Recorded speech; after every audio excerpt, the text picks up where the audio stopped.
Rome wasn't built in a day, but it sure started falling apart on a Monday. You know that feeling when you fix one problem and somehow create 10 more?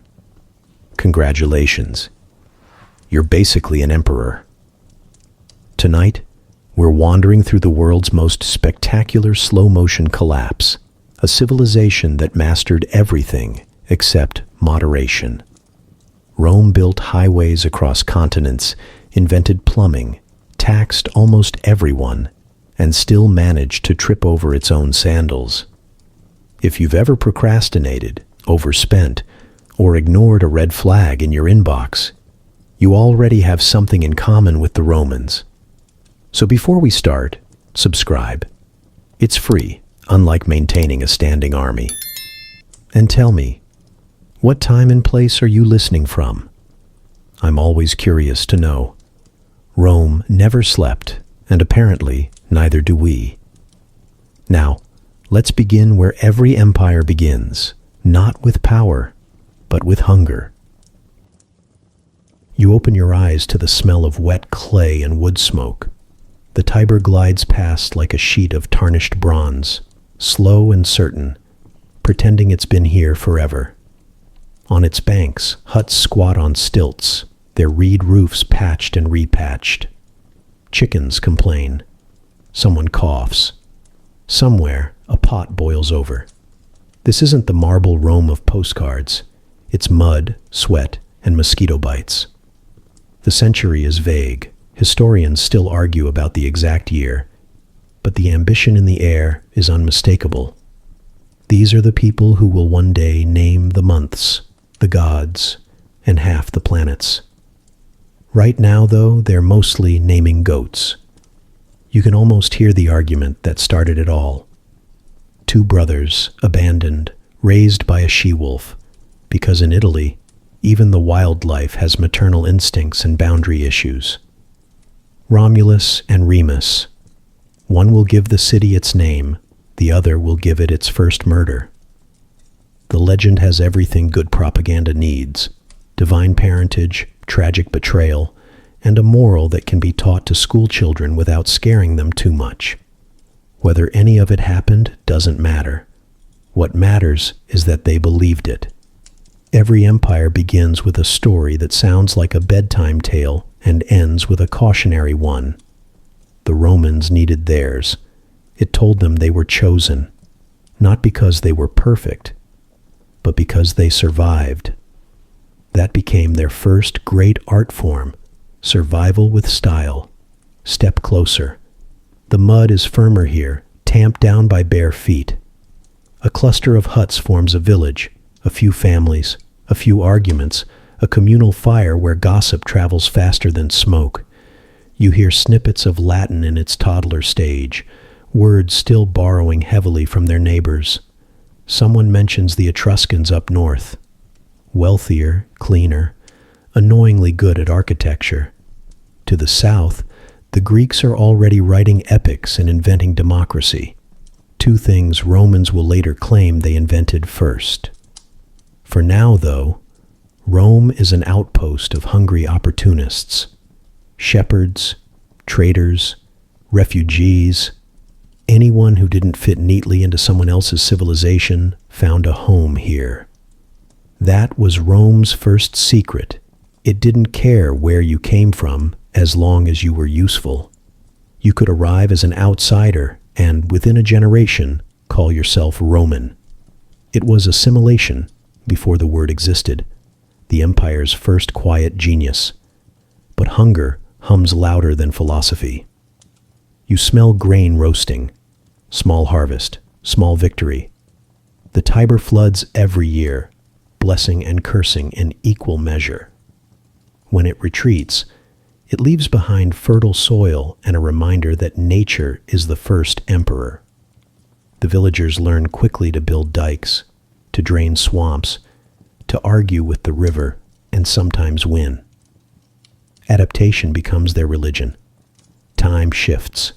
Decades pass like chapters read in half-sleep. The huts multiply. Mud gives way to brick, paths to cobblestones. The village learns to call itself a city. A wooden fence becomes a wall. A council of elders becomes a senate.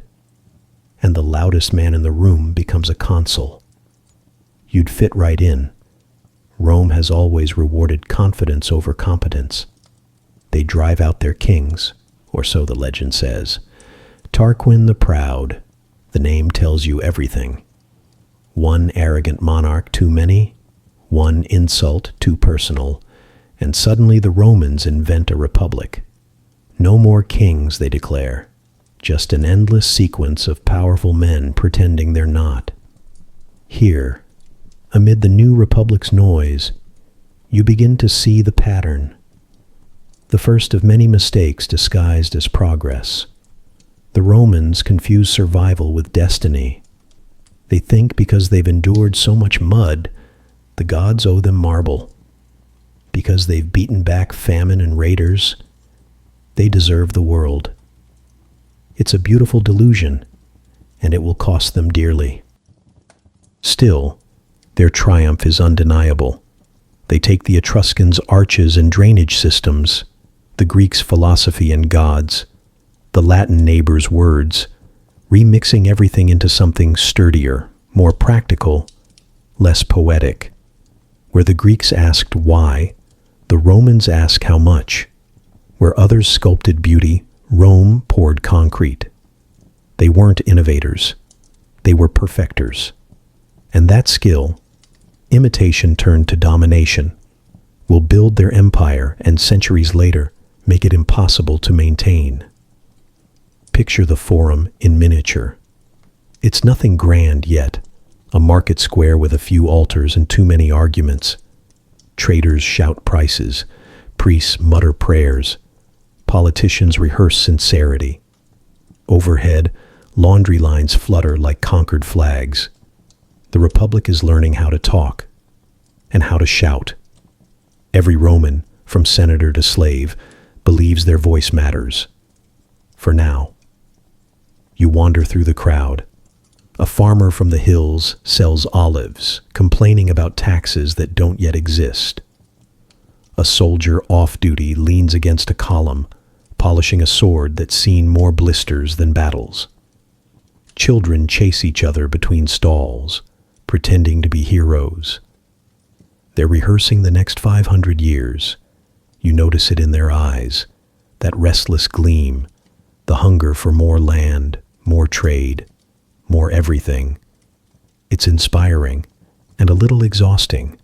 Even now, in their infancy, Rome is already planning expansions it can't afford. A farmer dreams of vineyards in Etruria. A merchant imagines ships reaching Greece.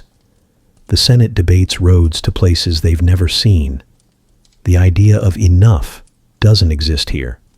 And yet, there's beauty in it. The belief that the world is improvable, negotiable, conquerable. The Roman genius is optimism with muscle. They see mud and imagine marble. They see a hut and imagine a temple.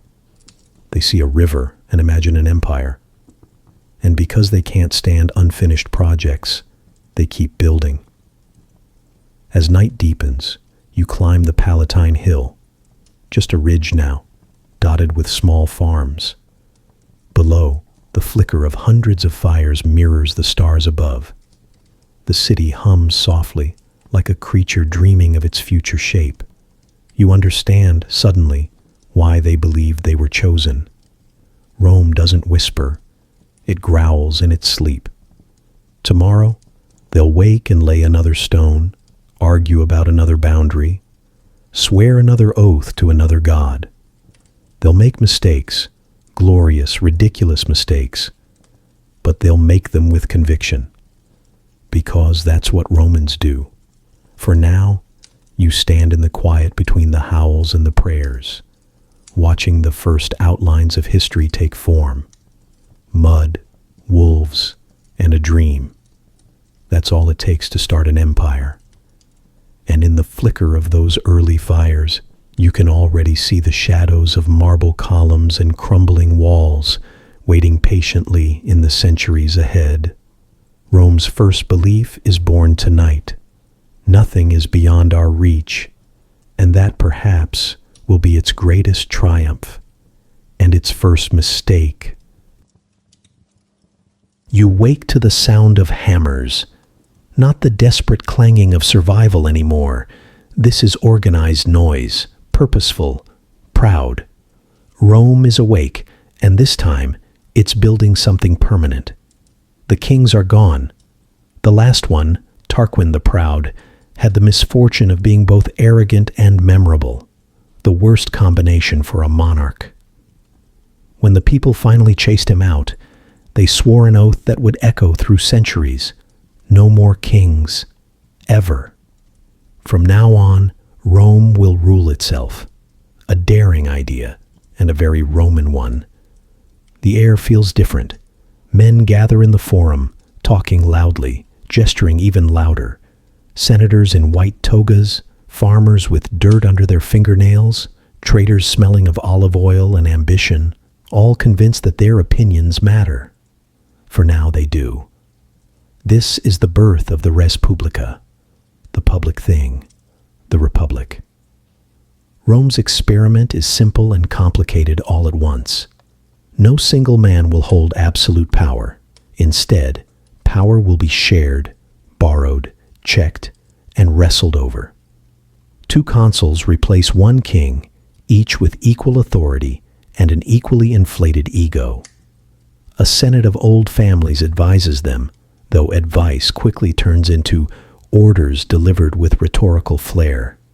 They build systems of balance, but balance, like a Roman roof, requires constant repair. You walk through the forum as it grows from a muddy square into a hive of marble ambition. Voices bounce off columns. Law, says one man, must outlast the man who writes it. His neighbor replies, yes, but make sure it benefits my cousin's vineyard. The Republic is learning to talk about virtue, but it's already fluent in loopholes. Still, there's something noble in the experiment. The Romans believed that citizenship is not just a right, but a duty. Every man must serve in the army, vote in the assembly, and pay his share of taxes, though somehow, the richer a man becomes, the less that last part seems to apply. You watch the legions march out of the city, spears gleaming, banners snapping in the breeze. They're farmers most of the year, soldiers when duty calls. They fight not for pay, but for pride, and the unshakable belief that Rome is worth defending. Each man carries a little bit of the Republic with him. The idea that his service matters, that his sacrifice will be remembered. It's not true for long, but for now, it's enough to keep the world turning in Rome's direction. Back in the city, life hums along like a song everyone knows by heart. Bakers slap dough onto hot stones, dusting flour across their forearms like a badge of honor. Blacksmiths hammer swords for soldiers and door hinges for senators, sometimes mixing up the orders, an accident that has probably altered the course of history more than once. Children scratch letters into wax tablets, learning their ancestors' stories, how Horatius held the bridge, how Lucretia's tragedy ended tyranny, how the gods love discipline. These stories become moral armor, lessons in virtue wrapped in myth. You can almost hear their teachers reminding them, fortune favors the brave, but the Senate favors the obedient. In the evenings, families gather over bowls of lentils and bread. Conversation is simple, steady. Crops, taxes, the latest rumor from the frontiers. And always beneath the chatter, that slow, steady heartbeat, pride. They are Romans, citizens of something greater than themselves. They've earned their city's walls, their rights, their voice. And yet, you sense it already, the fine cracks forming under the weight of that pride. The patricians, those old landed families, dominate the Senate. They wear their ancestry like armor and treat power like inheritance. The plebeians, everyone else, make up the muscle of the city. The builders, soldiers, craftsmen. They do the heavy lifting and the heavy paying. At first, the two classes exist in uneasy partnership, but soon frustration simmers. The plebs start to wonder, if the republic belongs to everyone, why does it only listen to a few? The first secession of the plebs comes like a collective sigh. Thousands of workers simply walk out, refusing to fight or build until they're heard. It's the ancient world's first labor strike. The patricians panic, the economy stumbles, and after some dramatic speeches about unity and shared destiny, reforms begin. The plebs get their own representatives, the tribunes of the people, officials who can veto unfair laws. It's a victory, but a fragile one. Power in Rome is never given without a hidden cost. You can feel the republic stretching, noble ideals on one side, human ambition on the other. Every new right must be fought for, every balance constantly rebalanced. The Romans call it the mos maiorum, the way of the ancestors, as if tradition alone could keep their experiment from tilting into chaos. They don't yet know that this endless balancing act will become their destiny, and their undoing. For now, though, Rome thrives. The Republic's virtue shines brightest when tested. A foreign enemy threatens, the citizens rally. A drought hits, the Senate debates, prays, and occasionally acts. When disaster strikes, Rome doesn't fold. It argues, reorganizes, and emerges stronger. That adaptability, their first survival skill, becomes an identity. But there's a quiet danger in constant success. It breeds expectation. What was once extraordinary becomes routine. Glory becomes a habit, and habits are hard to question. You sense the shift when victories start to feel inevitable. The Republic, still young, begins to think of conquest as business and war as investment. Soldiers return from campaigns with loot, slaves, and stories. The Senate sees opportunity in expansion. Merchants see profit. Farmers see their sons not coming home. Rome is learning a dangerous lesson. The world will always make room for it. In the Forum, a senator boasts, "We bring civilization to the barbarians." The crowd cheers, because no one likes to admit that barbarians often live closer to home. Every victory feeds pride. Every conquest feeds inequality. Wealth concentrates in the hands of a few, and with wealth comes influence, and with influence comes the first whispers of corruption. Not the dramatic kind, but the slow erosion of shared purpose. A baker, once proud of feeding the legions, now struggles against imported grain from conquered lands. A farmer loses his plot to a wealthy patrician expanding an estate. A soldier comes home to find his family in debt. None of them realize it yet, but the Republic's strength, its citizen soldiers, is already thinning out. You walk through the streets one night, past rows of clay lamps flickering against whitewashed walls. The air smells of olive oil and ambition. Somewhere, a young senator drafts a speech about duty to the people. Somewhere else, a merchant counts profits made from a war he never fought. The city hums with contradictions, a machine running too well to notice it's overheating. And through it all, you feel that pulse of pride, not arrogance yet, but close. Rome believes it has found the perfect balance between liberty and order, between the people and the elite. It hasn't, but belief is a powerful glue. In time, the Republic's systems will strain under their own success. The farmers will vanish into debt, the soldiers into mercenary armies, the Senate into self-interest. But that's a problem for tomorrow. For tonight, the Forum still glows with torches, The laws still sound noble, and the Republic still believes it can perfect the art of being human. Rome has learned to stand tall, and immediately it begins to reach too far. You're standing on a road so straight it looks like someone challenged geometry to a duel and won. It cuts through hills, across rivers, past olive groves, and into forever. Every stone beneath your feet was placed by a Roman hand, leveled, measured, and meant to last longer than reason itself. This is the age of conquest. The Republic has grown restless again. Rome has tasted victory, and like all first tastes, it's addictive. You can see it in the faces of the soldiers marching past. Dusty, sunburned, carrying the weight of the world and acting as if it's perfectly normal.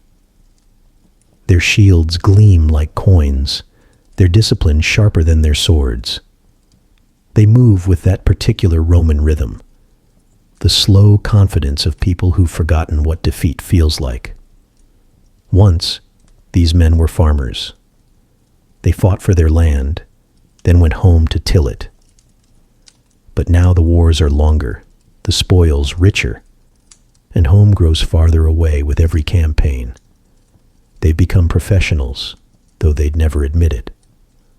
Rome calls them citizen soldiers, but citizenship is starting to sound like a receipt. You follow the army's shadow southward, across the Italian hills, across seas of dust, until the air smells of salt and danger. Carthage, the name still trembles like thunder in Roman memory. The Punic Wars were supposed to be practical, a competition for trade routes, taxes, and bragging rights. But practicality has never been Rome's strong suit. When they fight, they overdo it. The first war teaches them to build ships from scratch. The second teaches them humility in the shape of Hannibal, that one man and his elephants who gave Rome nightmares for a generation. And the third? The third war teaches them mercy's limits, because by the end, there's no Carthage left to fight. Just ashes, salted soil, and the realization that even victory can taste bitter. Still, the Senate celebrates. Triumphs parade through the city. Generals in gold chariots, soldiers dragging treasure, and prisoners of war, men, women, and children, forced to march behind them. The crowd cheers because that's what crowds do. Rome loves a good show, even when the story's cruel. You walk among them, senators congratulating themselves, merchants whispering about grain contracts, poets rehearsing flattery. Someone's already selling souvenirs shaped like elephants. History, it seems, has a strong marketing department. But amid the noise, something shifts. Conquest, once a duty, becomes an industry. Wealth floods the city, coins from Sicily, marble from Greece, slaves from everywhere. The streets are paved with spoils, literally. Rome grows richer, but fewer Romans own Rome. The farmers who once fed the Republic are being replaced, not by better farmers, but by slaves. Cheap labor, imported by the thousands, works the vast estates of the elite. Fields that once held families now belong to corporations before corporations exist. The Latin name for these estates, latifundia, will one day mean where small dreams go to die. You walk past one of them on the outskirts. Endless rows of vines and olive trees tended by silent figures in chains. The air smells of earth and exhaustion. The overseer's whip cracks occasionally, less out of necessity than boredom. Rome's economy has learned efficiency without empathy, always a profitable mistake. Meanwhile, in the city, marble replaces mud. The Forum grows crowded with temples, statues, and self-importance. Senators build mansions big enough to echo. They dine on imported spices, debate imported philosophy, and import moral decay just to feel cosmopolitan. You pause at a street corner where an old farmer sits, begging quietly, his tunics patched, his hands cracked. Once, he owned land outside Veii. Now that land belongs to a senator who's never touched a plow. The old man doesn't curse. Romans rarely waste words on tragedy. He just mutters, "I fought for Rome, then Rome fought for Rome." The city moves around him, too busy to listen. Conquest, you realize, hasn't just changed the map, it's changed the Romans. They used to believe in hard work, discipline, the Republic's virtue. Now they believe in profit margins and destiny. It's a subtle shift, but seismic all the same. The Senate debates endlessly about moral decline, which is ironic, since most of it begins at their dinner parties. They pass new laws to fix the old problems, laws no one intends to follow. Cicero, a future voice of reason, will later call this period an age of splendid rot. And he won't be wrong. Walk through the markets and you'll see it. Spices from Arabia, silk from the East, silver from Spain, slaves from everywhere. Rome has conquered the world and turned it into a shopping mall. Even the gods are imported now. The temples of Jupiter and Mars still stand, but new altars appear, Egyptian, Persian, Greek. The Romans don't mind. They never met a religion they couldn't improve with better architecture. And then there's Greece, the glittering jewel, the cultural conquest that conquered its conqueror. When Roman legions marched into Greece, they expected to find gold and land. Instead, they found philosophy, theater, and 1,000 ways to feel intellectually inferior. They took Greek statues home as trophies, then hired Greek tutors to explain them. Soon, every Roman noble quotes Aristotle before lunch and Epicurus after wine. Rome has conquered Greece militarily, but Greece has conquered Rome morally. It's a sophisticated exchange. Swords for syllogisms. You walk past a school where a Greek teacher lectures Roman boys about virtue. They pretend to listen, but you can see their eyes drifting toward the window, toward the new villa their fathers just bought with war profits. Idealism doesn't pay as well as empire. The mistake grows quietly in that gap between what Rome says it values and what it actually rewards. Virtue still decorates speeches, but ambition wins elections. Humility becomes theater, greed becomes policy. Back on the road, legions march east, west, and south. They've stopped asking why. Conquest has become its own justification. "We fight to prevent others from fighting us," says one general. Another replies, "Then we should never stop." And they don't. Each new province demands another army. Each new victory demands another celebration. Each new conquest demands another tax to pay for the next war. The machine hums louder, and no one dares turn it off. By the time the soldiers return home, they no longer recognize their city or themselves. The marble, the luxury, the politics. It all feels foreign. They fought for the Republic, but what they've defended looks more like a business. You watch one of them, a scarred veteran, pause outside his old farm. The land's been sold, the house replaced by a villa. He stands for a long time, helmet in hand, before walking away. No one salutes him. Rome has moved on. The triumphs glitter, but beneath the marble, the soil begins to rot. The Republic still calls itself a family, but it's one of those families that only sees each other in court. Senators bicker, generals plot, and the poor sell their votes for bread. Rome is wealthier than ever, stronger than ever, and emptier than ever. The city hums like a great machine that forgot its purpose. And as you walk back down that perfect unending road, you realize the truth that Rome never will. The moment a city decides it owns the world, it starts to lose itself. Rome grew richer, but fewer Romans owned Rome. And if you've made it this far without subscribing, well, that's exactly how the Republic lost half its citizens. Everyone assumed someone else would do their part. Go on, click subscribe. Consider it your civic duty to prevent this empire from collapsing too. You can hear Rome arguing again. It's a sound as familiar as the river, louder than prayers, older than peace. The Forum, once the heart of reason, now feels like a street market for outrage. Senators in spotless togas shout about justice, while their bodyguards quietly negotiate in the shadows. Plebeians heckle from the edges, and someone's always selling olives in the middle of it all, because even revolutions need snacks. You've been here long enough to know that Rome's greatest skill isn't war or architecture. It's rationalizing chaos. But lately, even that art is cracking. It begins, as many noble tragedies do, with two brothers and one good intention too many.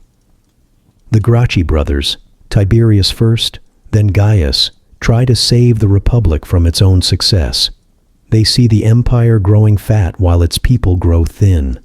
Farms once worked by citizens are now sprawling estates run by slaves.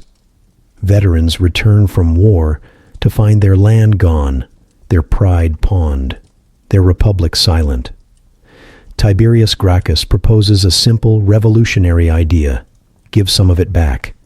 Redistribute the land, restore balance, remind Rome what it promised its citizens. The Senate reacts the way powerful men always do when someone mentions redistribution. They smile, stall, and plot. Soon, speeches turn to shouting, shouting to shoving, and shoving to history's first political riot. The Forum, that sacred stage of debate, becomes a wrestling ring in togas. When the dust settles, Tiberius lies dead, beaten to death with a chair leg, because apparently even murder in Rome needed to look bureaucratic. His brother Gaius picks up the cause years later, fiery, brilliant, and doomed by both. He reforms the grain supply, fights corruption, tries to make politics moral again. A rookie mistake. Eventually, he too meets a mob's verdict. His last words, it's said, are not about glory or justice, but regret.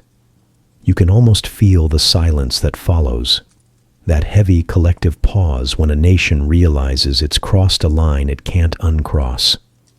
The Republic, once proud of its laws, has learned to kill its reformers. After the Gracchi, no one trusts the system to fix itself. Senators stop pretending to serve ideals. They serve allies instead. Votes are bought, loyalty rented, and promises inflated faster than Rome's currency. You walk through the city at dusk, and you can smell the change, not just in the air, but in the way people talk. In taverns, they whisper about who can be trusted, who's been bribed, who might be next. In the Senate, they speak of liberty with straight faces and hidden knives. Rome's new currency is loyalty, and it's traded daily in denarii and favors. One man controls the grain supply, another the army, another the mob. The Republic has discovered the political middleman, and it will never recover.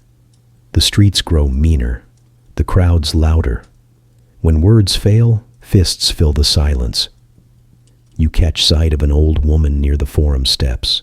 Her hair is streaked with ash, her shawls threadbare from worry. She's lost 2 sons to 2 sides of the same cause, one a reformer, one a soldier sent to restore order. Both believed in Rome, both died for it. She watches senators stride past, her face unreadable. Maybe she still loves her city, maybe she's just too tired to hate it. Either way, she has that look all Romans eventually wear, the quiet knowledge that Rome breaks everyone, even those who try to fix it. You move past her into the forum proper, where statues of old heroes still stand, staring down at this new world. They look disappointed, though maybe that's just the sculptor's style.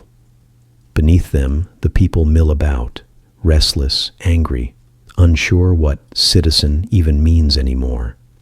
The Senate debates land reform again, but now it's theater.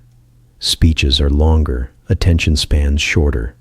The orators speak of unity while hiring thugs to escort their rivals home.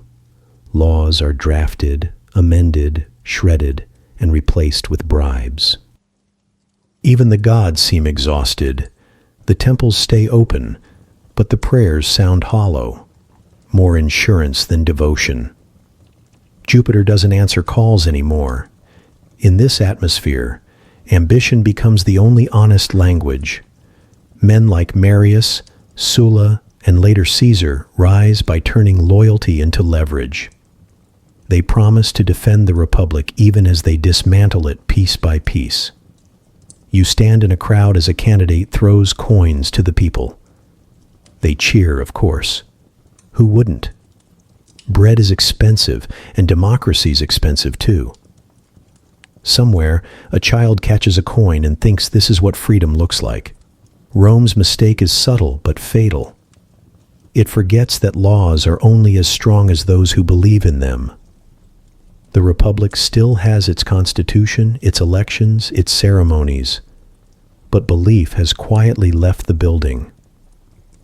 When the Senate opens each session with "the Republic and the people of Rome," even the echo sounds sarcastic.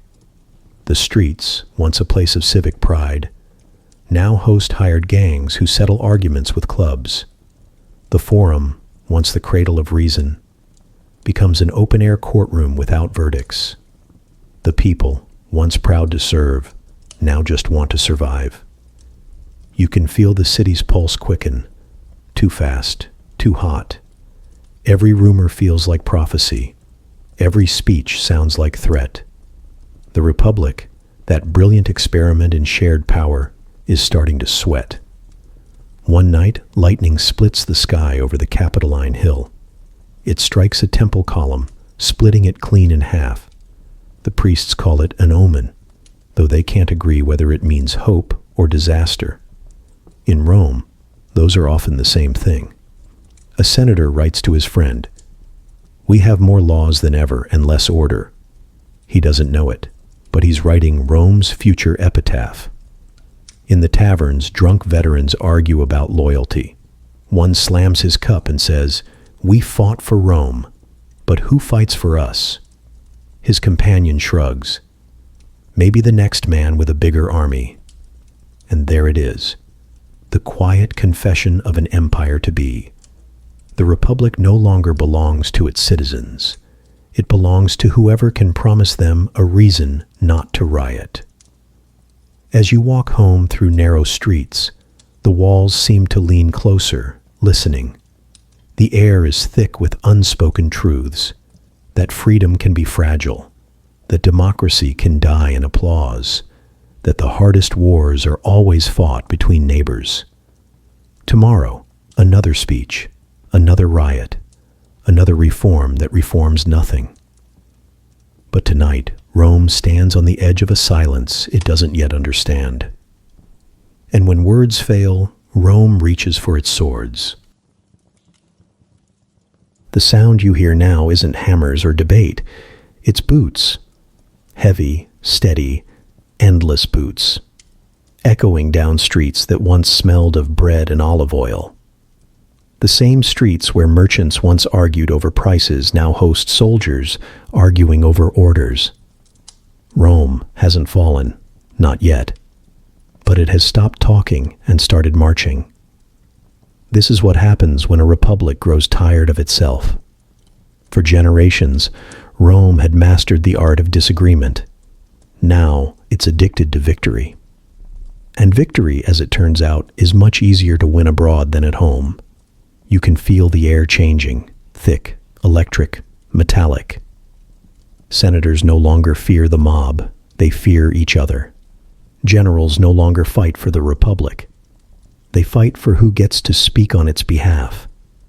And in the middle of it all, the citizens, bakers, farmers, scribes, just want the shouting to stop. It begins with two men who might have saved Rome if they hadn't despised each other so completely, Marius and Sulla. Marius, the old war hero, the man who saved the Republic from invasion, a soldier's soldier. Sulla, aristocrat, strategist, charm of a viper, and the patience of one, too. They should have been allies. They believed in the same Rome, or thought they did. But pride is Rome's favorite pastime, and soon the two men turned their loyalty inside out. When an army swore allegiance to the Republic, it was noble. When an army swore allegiance to a man, it was the beginning of the end. And Marius and Sulla both wanted to be that man. It starts quietly, appointments, rivalries, whispers in the Senate. Then one day Sulla does the unthinkable. He marches his legions into Rome itself. No foreign enemy has ever dared such a thing, but now Rome is invaded by Romans. Imagine the sight. Soldiers stepping over the very streets they once vowed to defend. Torches flickering off temple walls. Citizens peek from behind shutters, unsure whether to pray or pack. The city trembles, not from earthquake, but recognition that the line between order and obedience has finally vanished. Marius flees, then returns, then flees again. Heads of traitors, real or imagined, decorate the forum like trophies. Rome learns new words like prescription, which is Latin for murder made legal. Friends denounce friends for money or fear or both. Sulla, efficient as ever, creates lists of names to kill. Bureaucracy meets bloodshed. By the time he retires, peacefully and voluntarily, a move that confuses historians and philosophers alike, the Republic is technically intact. But something essential has died. The laws still stand, the Senate still meets, but belief is gone. Rome now understands that power doesn't come from the Senate floor. It comes from the marching boots beneath it. Years pass. The Republic breathes, but it wheezes. Every generation produces another savior, and every savior leaves it worse. Pompey rises, charming, brilliant, photogenic in a marble sort of way. Crassus buys influence like he buys everything else. And then Julius Caesar. Ah, Caesar, the man who turns ambition into an art form. He laughs too loud, forgives too quickly, remembers too sharply. He writes his own victories in the third person, because humility is for other people's biographies. To his soldiers, he's a god. To the Senate, he's a threat. To himself, he's destiny in sandals. When he conquers Gaul, he doesn't just bring back gold and slaves. He brings back loyalty, the kind that can't be legislated. By the time the Senate orders him to disband his army and return to Rome alone, it's already too late. You can almost hear the rain on the Rubicon, the soft splash of hooves in muddy water. Caesar pauses, smiles, and says the words that will echo forever. The die is cast. But truthfully, by the time Caesar crossed the Rubicon, Rome had already crossed its moral one. The legions march. The city trembles again. But this time, the citizens don't run. They're too tired to. They've seen reformers die, dictators retire, and laws rewritten so many times that even the gods have lost track. Now they just watch and wait, as though history were an opera that keeps adding encores. Inside the city, torches flicker in empty shops. The baker's oven grows cold. His sons are fighting on opposite sides. A mother lights a lamp and whispers a prayer for both, though she knows prayers don't take sides. A poet writes verses about liberty, but changes the names depending on who's winning that week. Everyone has learned the same lesson. Survival requires flexibility and sometimes a short memory. The war drags on. Pompey flees east. Caesar follows. The Senate, that proud orchestra of indecision, switches loyalties faster than a chorus in a bad play. When Caesar returns victorious, the city greets him not with cheers, but with exhaustion. He pardons his enemies, mostly. He restores order, superficially. He promises to rebuild the republic, rhetorically. In reality, he replaces it with himself. The people, worn out from chaos, accept it. After years of shouting, dictatorship sounds almost peaceful. They tell themselves it's temporary. That's how all permanent things begin. And in a way, Caesar keeps his promise. He brings stability, reform, and vision. Everything the Republic claimed to offer, delivered by one man with impeccable hair. But peace built on obedience isn't peace. It's anesthesia. One morning, you wander through the forum and notice something strange. Silence. No more mobs, no more speeches, just a city holding its breath. The statues of the gods look down, unsure which side to bless. The Senate debates again, not whether Caesar should rule, but how long he should pretend not to. And then, of course, the knives. Even his murder feels theatrical, a performance meant for history books. They call it liberation. It looks suspiciously like habit. When the conspirators raise their blades, they think they're saving the Republic. Instead, they bury it.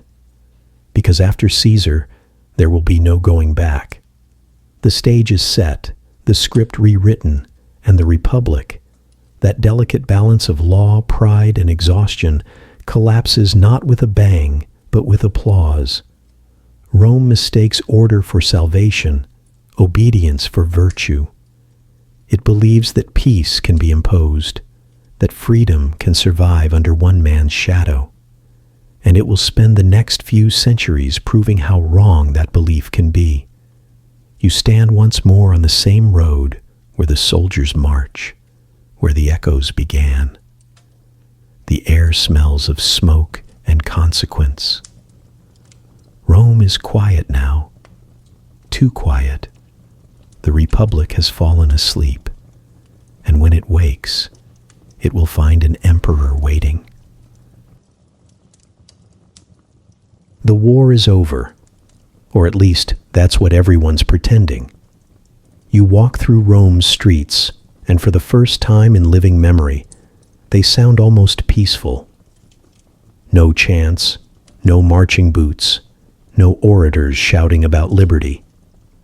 Just the hum of daily life, carts rolling over stone, fountains whispering, children chasing each other through courtyards that no longer smell like smoke. The city exhales. At its center stands a man who promises to make this peace permanent. Gaius Octavius, great-nephew and heir of Caesar, a youth with calm eyes and the patience of an empire waiting to happen. History will remember him as Augustus. Rome remembers him as the one who finally turned down the volume. He's clever, though, far too clever to call himself king. The Romans still hate that word, almost as much as they hate admitting they need one. So instead, he calls himself princeps, the first citizen, not ruler, not emperor, just the most important Roman in a city where everyone wants to be important. And the people love it. You can see it in their faces as he rides through the forum, calm, smiling, almost modest. After decades of civil war, modesty feels like a revolution. Temples rise again. The marble gleams white under the sun. The gods look freshly washed, and the poets are back at work. Because peace, like war, needs a good marketing campaign. Virgil writes his Aeneid, turning Rome's history into a divine bedtime story. We were destined to rule, he says. Horace praises discipline, propriety, the simple virtues. The Senate applauds, relieved to have new lines to memorize. Augustus smiles. He understands that ideas win longer wars than armies. He found Rome brick and left it marble, they'll say. It's true, but marble cracks. You wander through one of his new forums, wide, bright, full of symmetry. Everything here has order. The columns, the gardens, even the pigeons seem better behaved. It's beautiful, yes, but unnerving. Beauty this controlled always is. This is the Pax Romana, the Roman peace. The streets are safe, the aqueducts run, and the empire stretches from the Atlantic to the Euphrates. A map so large it needs two gods to hold it up. But peace has a price, and everyone is paying it quietly. You feel it in the way people lower their voices when they speak of politics. You see it in how the statues of Augustus multiply, in every square, every shrine, every coin. His face becomes the empire's wallpaper. He doesn't demand worship. That would be vulgar. But he never refuses it either. The poets call it harmony. The historians, centuries later, will call it control. Rome's old vices haven't vanished. They've just gone to finishing school. Corruption wears nicer sandals now. Power dresses as virtue. The Senate still meets, but mostly to agree with Augustus before lunch. You sit in on a session. Senators nod in perfect rhythm, applauding every sentence. They call it unity. It sounds more like choreography. When Augustus asks for advice, it's a compliment, not a question. No one wants to disturb the peace. It's too rare, too expensive. After all, who complains when the roads are smooth and the grain ships arrive on time? Still, you notice things. The veterans, those who built this empire with their scars, now guard its edges instead of its ideals. The poets, once fearless, now write their loyalty in rhyme. And the ordinary citizens, the ones who used to argue, vote, and shout, have learned a more convenient form of patriotism, silence. Every night the city glows gold under oil lamps. The air smells of wine and safety. It feels civilized. That's the point. Civilization, Augustus has decided, must look impressive, even to those who can't afford it. He restores temples, rebuilds theaters, funds games that make the people cheer and forget. Forget the republic.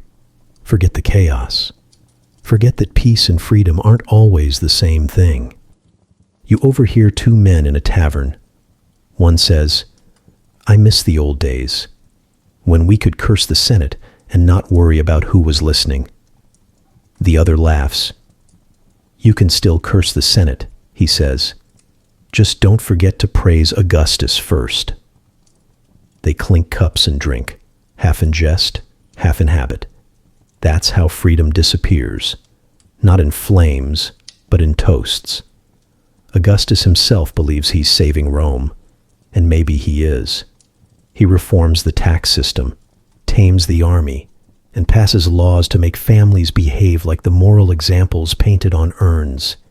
He even outlaws luxury, a bold move in a city built on showing off. But you can't legislate virtue. When people stop being afraid of chaos, they start getting comfortable with control. And Rome, once a roaring crowd of voices, now whispers through the marble corridors like an obedient dream. You wander up the Palatine Hill, Augustus's home, overlooking the city. From here, Rome spreads below like a mosaic, glittering roofs, smoking chimneys, the soft blur of torches along the Tiber. It looks eternal. That's the illusion he's selling. Forever. He wants this empire to outlive time itself. He wants Rome to be not just a city, but a heartbeat woven into history. And for a while, it works. Children born under Augustus grow up believing peace is normal, that empire is natural, that Rome was always meant to rule the world. They can't imagine it ever ending. That, you realize, is the most dangerous delusion of all, when a civilization mistakes comfort for permanence. Because marble cracks. Always. Years later, when Augustus dies, the city mourns like it's losing a father. He's buried with divine honors, his name etched into the calendar, his legacy cemented into every institution. But beneath the mourning, a quiet question stirs, the same one every empire must face. What happens when the man holding everything together is gone? The answer will come soon enough, written in fire and vanity. For now, though, Rome sleeps soundly, dreaming marble dreams. The empire hums with order. The aqueducts murmur like lullabies. The legions guard the edges of the known world. You stand beneath a statue of Augustus, its eyes fixed somewhere beyond time, calm, perfect, unblinking. The people pass by, nodding as if reassured that perfection can be carved and kept. But you can feel it, that thinness in the air. The higher the empire climbs, the thinner the air becomes. It begins with a roar. 50,000 people on their feet, 50,000 throats shouting as one, 50,000 pairs of eyes fixed on the sand below. The sun glints off bronze helmets and polished marble. The air smells of sweat, wine, and roasted meat. Somewhere in the noise, a lion roars, not from hunger, but confusion. The Colosseum has opened, and Rome, it seems, has rediscovered its favorite pastime, watching other people bleed. You take your seat among the crowd, not too high, not too low, close enough to see faces, far enough to feel superior.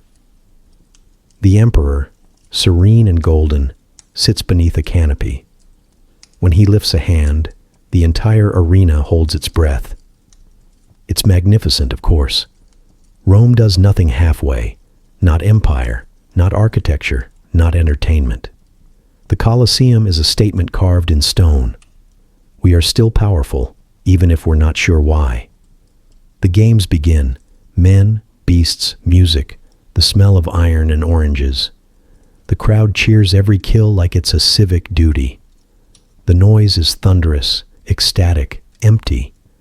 And for the first time, you understand. Rome doesn't rule the world anymore. It watches it. The citizens, once the heartbeat of the Republic, have become spectators in their own story. The Senate debates feel distant, foreign. Politics is a rumor, history a hobby. What matters now is the schedule of games, the freshness of bread, the next parade. They call it the Pax Romana, the Roman peace. It feels more like sedation. You wander out of the arena after the crowd disperses. The city is quieter now, its grandeur somehow heavier in the silence. You pass marble baths, markets, fountains, villas, the surface of a civilization polished smooth by habit. Everything works, and that's the problem. You overhear two men talking near a fountain.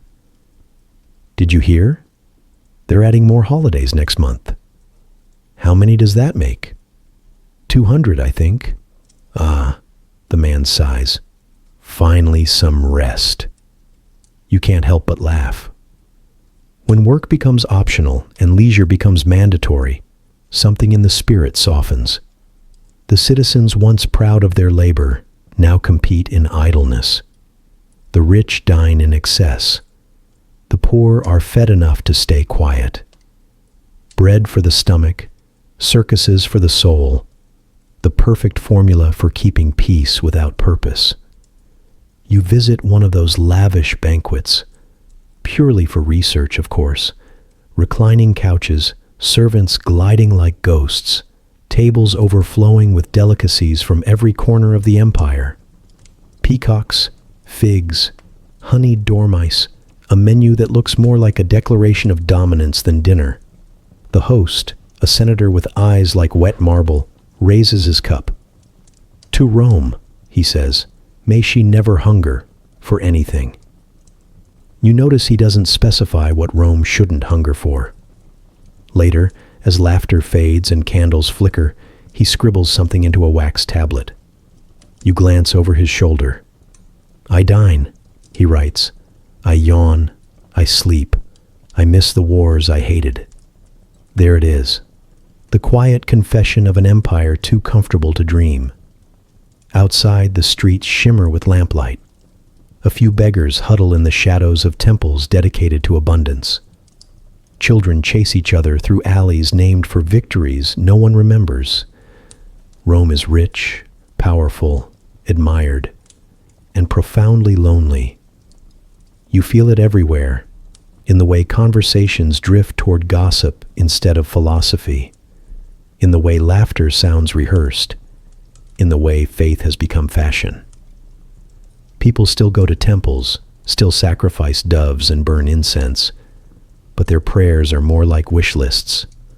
The old gods have become silent landlords. Rent is paid, but no one expects a visit. Even art changes. Once it told stories of struggle and triumph. Now it tells stories of boredom. Endless portraits of emperors who all look the same, mosaics of gods who stopped caring centuries ago. Beauty without meaning, marble without heart. And yet no one complains. Why would they? The baths are warm, the bread is cheap, the games are free. Rome has mastered the art of distraction. When the people grow restless, the emperor opens the treasury not for reform, but for spectacle. Ships flood the arena for mock sea battles. Exotic beasts imported from Africa tear each other apart for applause. Every roar, every cheer, every spectacle buys a few more days of silence. But silence, like marble, eventually cracks. In the taverns, whispers grow about taxes, corruption, famine in the provinces, about how the empire's coinage feels lighter these days, how the grain ships are delayed, how the legions at the borders aren't paid on time. The citizens hear these things, frown briefly, then shrug. Someone should do something, they say, a phrase that has killed more republics than swords ever could. You walk past the Senate one afternoon. The doors are open, and you can hear debate, or what passes for it. The senators speak in polished circles, praising the emperor, condemning whoever was unpopular last week. Outside, a vendor shouts, "Fresh bread, cheap wine, tickets for the next games." His customers are senators' servants. Inside, policy is made. Outside, people buy distraction. Both sides seem satisfied. Rome's greatest mistake wasn't decadence. It was indifference. Somewhere along the way, the city that once built roads to connect the world stopped noticing when those roads began to crumble. When the people ask only to be fed and entertained, power quietly changes hands. You see it happening in slow motion. The emperors grow bolder, the citizens grow quieter, and every cheer in the Colosseum sounds a little like surrender. Still, the games continue. The lions roar, the crowds chant, the poets compose odes no one believes. And in the stands, a little boy tugs at his father's sleeve. "Who's winning?" he asks. The father stares down at the arena, at the gladiators clashing in the dust. "No one," he murmurs, "but look how glorious it is." You leave the arena as the sun dips low, casting the city in bronze light. From a distance, Rome still looks eternal. Golden domes, marble statues, laughter carried by warm air. But up close the gold feels thin, the laughter tired. Somewhere beneath the surface you can sense it, the first sigh of a civilization too heavy with its own success. Tomorrow there will be more games, more bread, more spectacle. But the roar of the crowd already sounds like history fading. And if you're still here listening, you're officially paying more attention than half of ancient Rome. So go on, subscribe, before this empire forgets you too. You've walked Rome's roads long enough to know they never really end. They just fade into distance and weather. Stone after stone, mile after mile. The empire stretches on, as if the gods themselves drew its map and forgot to stop. But here, at the edge of the world, or what Romans think is the world, something new rises. A wall. It snakes across the green hills of northern Britannia, cutting through fog and wind and sheep that refuse to acknowledge empire. 80 Roman miles of stone and sweat. Hadrian's Wall. You stand beside it, and it's hard not to admire the ambition. The Emperor Hadrian ordered it built to mark the limits of Rome, a line between civilization and everything else. He said it was for protection. The soldiers who built it said it was to keep out the cold. Both were right. From the top, the landscape rolls out. Mist, heather, the soft blur of barbarian territory. To the Romans, it's the edge of order. To everyone on the other side, it's a suggestion. Down below, a fort clings to the hillside. Timber barracks, flickering torches, a cluster of tents turned to stone over time. Inside, soldiers huddle around fires, playing dice, carving messages into walls. Names, prayers, curses. They've been stationed here for years, guarding a line they barely understand. To them, Rome is a rumor told by officers with better boots. At night, the wind sounds like voices. The soldiers joke that it's the gods complaining about the weather. But sometimes, in the quiet, you can almost hear it. The slow erosion of belonging. The empire has grown so vast that its own borders have become foreign. A man can be born Roman, serve Roman, die Roman, and never set foot in Rome. You walk among them, sharing their boredom. Meals are thin, barley, cheese, the occasional stolen chicken. Letters from home arrive late, if ever, and always the same refrain. Hold the line. The soldiers nod, though no one can explain why the line matters anymore.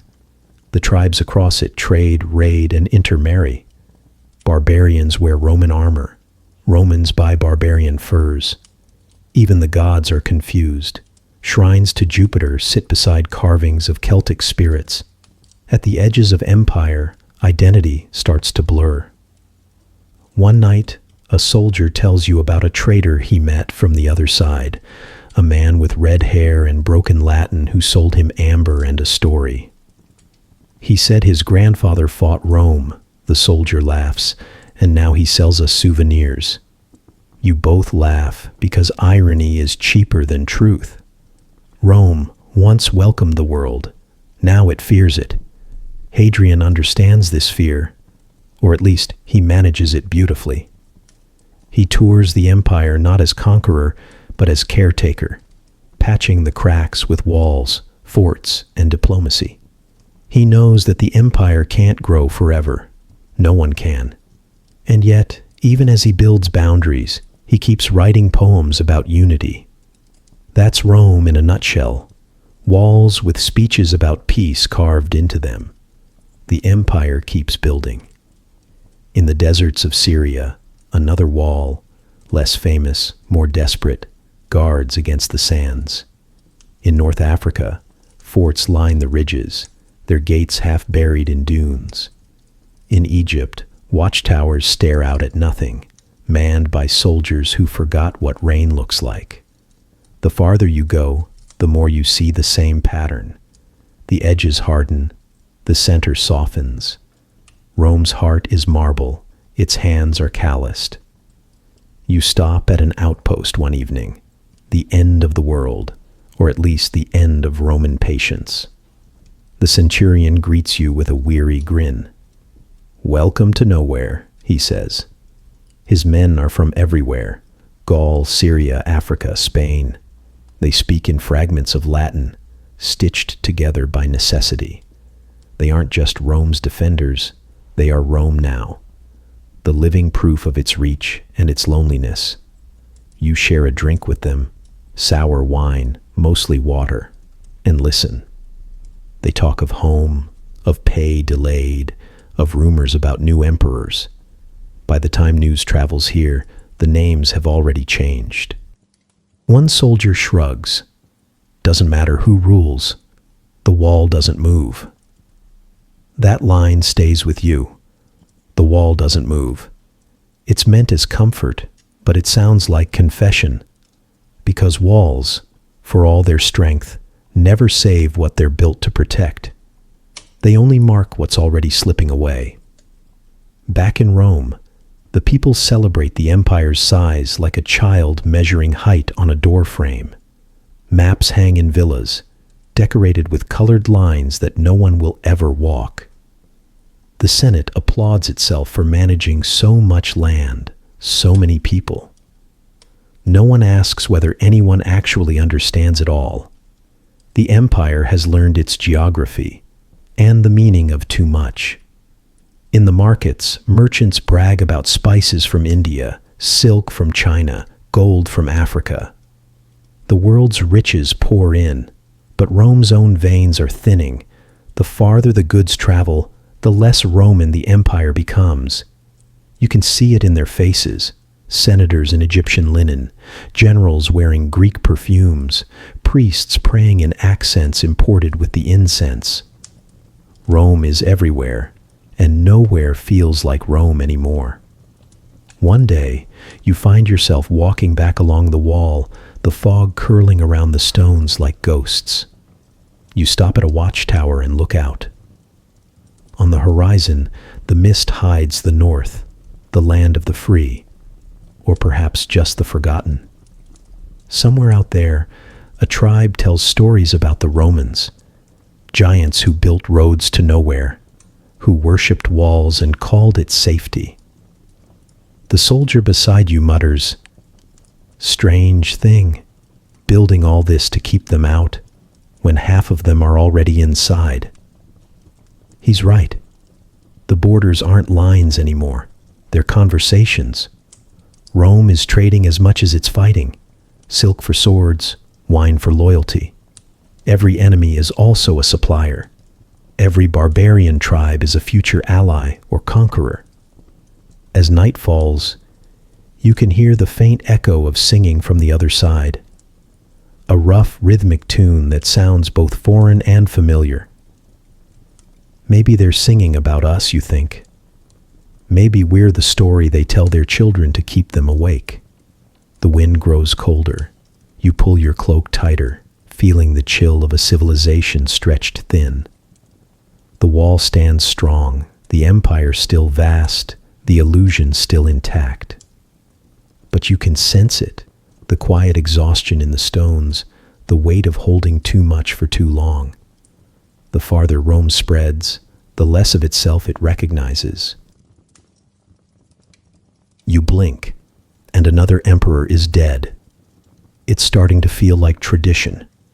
They rise, they reign, they're assassinated, replaced, or occasionally, just to keep things exciting, declared divine before breakfast and forgotten by lunch. This is the 3rd century, Rome's longest panic attack.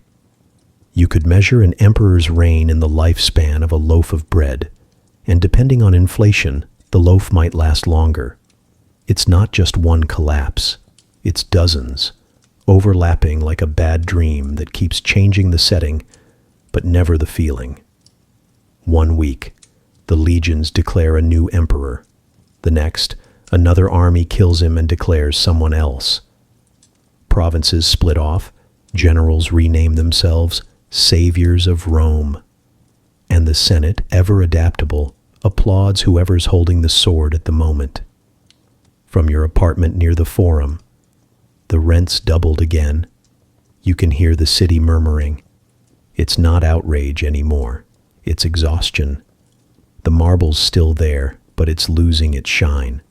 Statues crumble, temples close earlier, fountains run dry. The streets look the same, until you notice the weeds creeping between the stones. And then there's the smell. Less perfume, more panic. The empire's treasury is empty, but its ambitions are not. Inflation devours the currency. A coin that once fed a family now buys half a fig and an argument about taxes. The government mints new coins, thinner and thinner, as if confidence could be printed on metal. Soon, the people stop counting. When money loses meaning, so does loyalty. Out on the frontiers, entire provinces are falling away. The Rhine and Danube frontiers revolt. Eastern cities burn, and the legions begin to look less like defenders and more like freelancers. Each general claims to be Rome's savior, and for a few months he is. Then he's murdered, and the next man inherits his sword and his delusion. You read their names on a wall somewhere: Gordian, Decius, Gallienus, Claudius Gothicus. A list of emperors so brief, it feels like graffiti. Historians will call it the crisis of the 3rd century. The Romans call it Tuesday. You pass a tavern, and a man at the bar sighs, "Who's emperor this week?"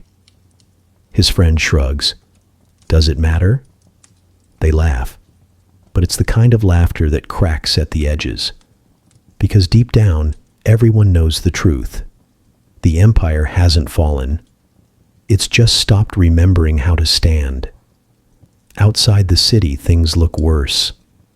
The roads, once masterpieces of Roman engineering, now crumble in silence. Supply lines tangle, the legions go unpaid, and when armies don't get paid, they get creative. They loot villages, they sell protection, they auction loyalty. The empire begins to eat itself from the edges inward. Plague returns, not the polite kind that visits briefly, but the full Roman edition. Fevers, sores, corpses stacked in temples. Doctors write prayers instead of prescriptions. The gods, apparently, are busy elsewhere. In one corner of the empire, a general named Decius decides the problem is moral decay. His solution? Force everyone to publicly worship the old gods again. When that fails, he blames the Christians. It's an efficient system. Blame someone smaller, call it virtue. In another corner, Queen Zenobia of Palmyra builds her own empire, conquers Egypt, and styles herself as Rome's equal. Rome, too busy collapsing to argue, pretends to be flattered. And in the West, barbarian tribes, Goths, Franks, Vandals, sense opportunity. They don't march to destroy Rome. They just walk in to collect what's already falling off. You stand in a ruined amphitheater one afternoon, watching the grass grow through cracks in the stone. A child plays near the broken seats, tossing a worn coin in the air. The face on it is already fading, an emperor no one remembers, ruling an empire no one believes in. The boy's mother calls him home. The coin falls in the dust. You leave it there. Back in Rome, the Senate continues its performance. They meet, they debate, they flatter whoever's left alive. The marble floors still gleam, but the senators' sandals echo in half-empty halls. They still begin speeches with "Fathers of the Republic." Though everyone knows the Republic died centuries ago, it's just good branding now. The city feels different, quieter, heavier, older. In the evening, you walk through the Forum, where once merchants shouted and philosophers argued, now beggars huddle under statues. The air hums with silence. The temples are still open, but the offerings grow cheaper. Wilted flowers, cracked wine jars, prayers whispered without conviction. It's not that people have lost faith in the gods. They've just lost faith in everything that promised to explain them. You pass an inscription carved long ago, SPQR, the Senate and People of Rome. You can't help but smile. The Senate still exists. The people still exist. But that small word connecting them feels like the part that's gone missing. Then, amid the chaos, something almost miraculous happens. a man named Aurelian appears. He fights off invasions, reunites the empire, repairs the walls. For 5 years, he restores what everyone else forgot to protect. They call him Restorer of the World. And then, predictably, his own officers kill him. The empire sighs and moves on. By now, no one remembers what stability feels like. Children are born, live, and die under half a dozen emperors. Soldiers pledge oaths to one ruler in the morning and another by sunset. There's a story, maybe true, maybe not, of a man traveling from Gaul to Egypt. By the time he arrives, Rome has changed emperors 3 times. The passport ink hasn't even dried. The empire isn't collapsing in a blaze of glory. It's unraveling in paperwork, inflation, and indifference. This isn't a fall. It's a slow forgetting. You stop at a fountain. The water still flows, though the marble is cracked. Someone has thrown in coins, maybe for luck, maybe out of habit. A group of children plays nearby, splashing, laughing, inventing games with broken amphora shards. For them, this is normal. They've never known the Rome of triumphs and pageantry, only the Rome of waiting and hoping. And you realize civilizations don't die when they're conquered. They die when their people stop imagining them alive. The Rome you remember, proud, loud, invincible, is now a collection of memories in different languages. The emperor's statues are still raised, his decrees still carved, but the words mean less every year. Even marble forgets, given time. At night, the stars come out over the city. They look the same as they did centuries ago, indifferent, eternal. Rome once believed it could join them. Now it's content just to last until morning. You walk home through narrow streets, past shuttered shops and quiet courtyards. Somewhere, a distant voice sings, not for glory, not for empire, just for the comfort of hearing something still alive. The sound drifts through the air like a promise, or maybe a farewell. The empire hasn't fallen. Not yet. But the forgetting has begun. And in the end, that's how great things end. Not with collapse, but with everyone too tired to notice. It's morning in Rome, but the sunlight feels thinner than it used to. It spills across marble columns and empty courtyards, bouncing off statues of men who all look increasingly tired of being remembered.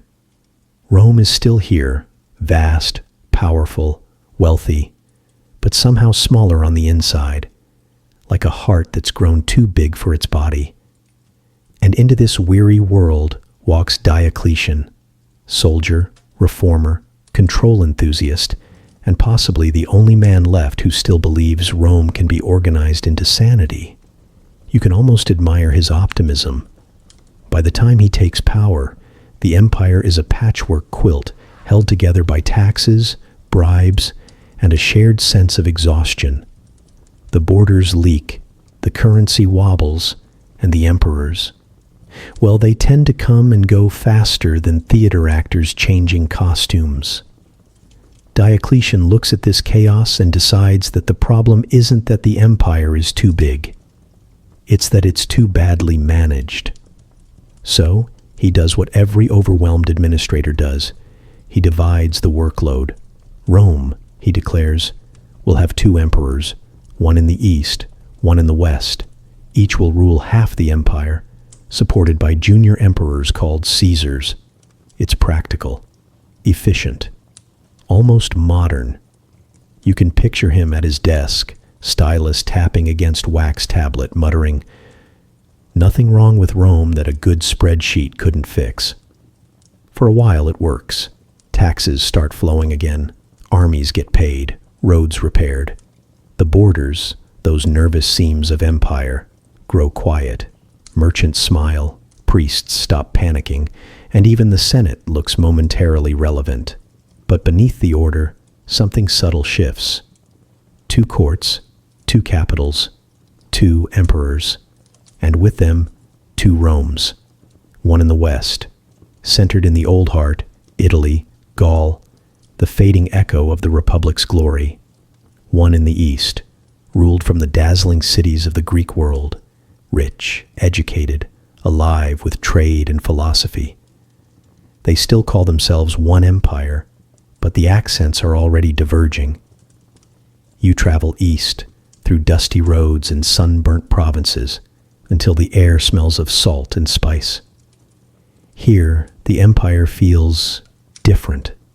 The marble is brighter. The statues lean more Greek than Roman, and people quote Plato more often than Livy. You arrive in Nicomedia, Diocletian's capital. It doesn't feel like Rome.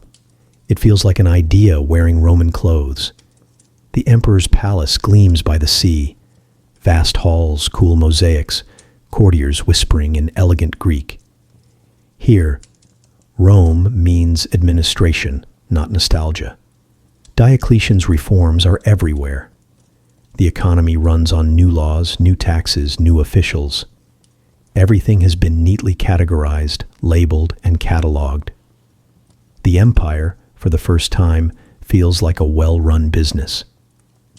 But as with all efficient systems, humanity gets lost in the margins. Citizens become statistics. Provinces become accounts.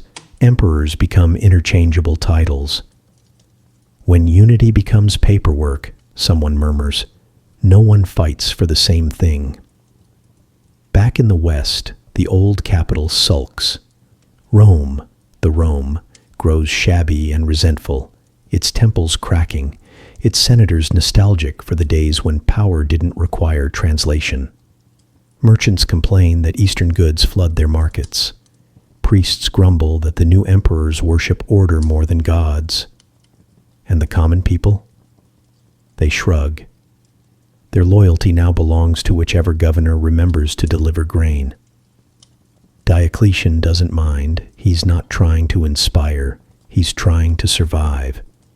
He reorganizes everything: government, army, religion, even time itself. He creates new provinces, appoints more bureaucrats, introduces price controls to stop inflation, and issues a famous edict listing how much everything should cost. A pair of shoes, a jug of wine, a sense of hope, all fixed at government rates. The edict fails spectacularly. Prices still rise, markets still cheat, and Diocletian still can't find decent sandals for under 2 denarii. But in fairness, he tries. He even tries religion. After all, order must be cosmic too. The Christians by now have spread quietly through every corner of the empire. Merchants, teachers, slaves, soldiers, worshiping one god instead of many. To Diocletian, this isn't heresy. It's bad management. One god means one loyalty, and loyalty in his world must belong to the state. So he persecutes them, brutally, efficiently, pointlessly. But faith, like weeds between marble stones, grows stronger under pressure. Somewhere in a Roman prison, a nameless believer carves a cross into the wall. Somewhere else, a soldier whispers a prayer before battle. And in the east, beyond Diocletian's understanding, the whisper begins. That one god might outlive all emperors. Years pass. Diocletian's reforms stabilize the empire, for a while. Then he does something truly shocking. He retires. Yes, retires. Builds a palace on the Dalmatian coast, plants cabbages, and tells visitors he's never been happier. You can almost hear the Senate choking on its wine. He's the first emperor to leave office voluntarily, the last to do so with peace of mind. But his grand design, the system of co-emperors, the tidy division of empire, begins to unravel the moment he steps away. Because no one in Rome ever liked sharing power. The East and West start bickering like siblings, fighting over inheritance. Who collects the taxes? Who commands the armies? Whose portrait gets the larger coin? The borders that were supposed to protect the empire now divide it. You travel west again, and the change is immediate. The air feels heavier, the cities poorer. In Gaul, local generals declare themselves emperors, miniature Rome sprouting from the corpse of the old one. In Africa, grain shipments to Italy falter. In the north, legions wonder who they even serve. The empire hasn't fallen. It's fragmented, like glass dropped gently but decisively. Each piece still shines in the sun, but they no longer fit together. And yet, amid the cracks, something remarkable endures. The idea of Rome. Every governor, every usurper, every general claims to represent it. Even in rebellion, they call themselves Roman. Rome, it seems, has become immortal, just not in the way it wanted. Back in the east, Diocletian's successors build cities of splendor. Antioch, Alexandria, and soon, a new one that will outlast them all, Constantinople. You can feel it already, rising from the mist of prophecy, a new Rome that looks east, not west, Greek in tongue, Christian in soul, marble in everything else. The empire has divided not just its land, but its spirit. In the west, memory clings to the past. In the east, ambition builds the future. Between them lies a silence that no decree can fill. You stand on a hill, looking east, as the sun dips below the horizon. Two Romes glowing in the same fading light, unaware that one will soon be dust and the other a dream. Rome tried to save itself by splitting in half. It only made the fall twice as graceful. And in the east, a new idea begins to whisper through the marble halls. It begins with a dream, or maybe a vision, or maybe a brilliant piece of political marketing. No one's entirely sure. History never is when divinity gets involved. What matters is this. Constantine looks up one night, somewhere between battle and destiny, and sees a symbol in the sky, a cross of light burning above the horizon. The story says he heard words too. In this sign, conquer. And that's exactly what he does. You can almost hear the armor glint, the banners ripple, the army whisper. The next day he marches into battle under that new symbol, not the eagle of Jupiter, not the wolf of Rome, but the cross of Christ. When he wins, he doesn't just claim victory, he claims revelation. Rome has a new god. You've watched this city worship everything. Gods of doors, gods of luck, gods of slightly better weather. The Romans always believed that piety was insurance. The more policies, the safer the empire. But this is different. One God, one truth, one emperor convinced that the heavens themselves have joined his campaign. It's 312 CE, and Constantine's empire is about to get baptized. The first sign isn't thunder or prophecy. It's paperwork. An edict, the Edict of Milan. It legalizes Christianity across the empire. No more secret meetings. No more midnight baptisms in hidden courtyards. You walk through the streets of Rome, and the difference is subtle but unmistakable. Old temples still stand, their columns chipped and proud, but the crowds around them have thinned. Across the city, new buildings rise, plain, rectangular, open to light. Basilicas. The prayers are quieter, but they feel alive. The Christians, once persecuted, now move confidently through the city. Priests in simple robes, widows carrying baskets for the poor, converts whispering hymns. Rome, a city that once burned them, now hums with their songs. Some citizens embrace it instantly. After centuries of war and politics, the promise of salvation sounds like good business. Others frown. An old priest of Jupiter mutters near his empty altar. When everything becomes sacred, nothing feels holy. He's not wrong. Constantine, meanwhile, is busy doing what emperors do best, building, branding, and rebranding. He doesn't outlaw the old gods, not yet. He just slowly makes the new one impossible to ignore. Christian symbols appear on coins, on shields, on banners. The imperial palace gets a chapel. The bishops get tax exemptions, which, for most Romans, is the surest sign of divine favor. The Senate hesitates, of course. Senators always do. They murmur about tradition, about Jupiter, about the good old days when gods didn't judge your thoughts. But they adapt quickly. Nothing converts faster than ambition. Soon, a senator who once sacrificed bulls at the temple of Mars is donating marble for a church. Another sends his son to study theology, just in case. The empire has always known how to change its gods without losing its confidence. You walk through the forum one evening and see both worlds at once. To your left, an old temple stands half in shadow, its steps cracked, its statues headless, but still magnificent. To your right, a new basilica glows with candles and song. Inside, voices rise, not the chanting of priests, but the untrained harmony of ordinary people. It's beautiful in a fragile way. A merchant beside you crosses himself.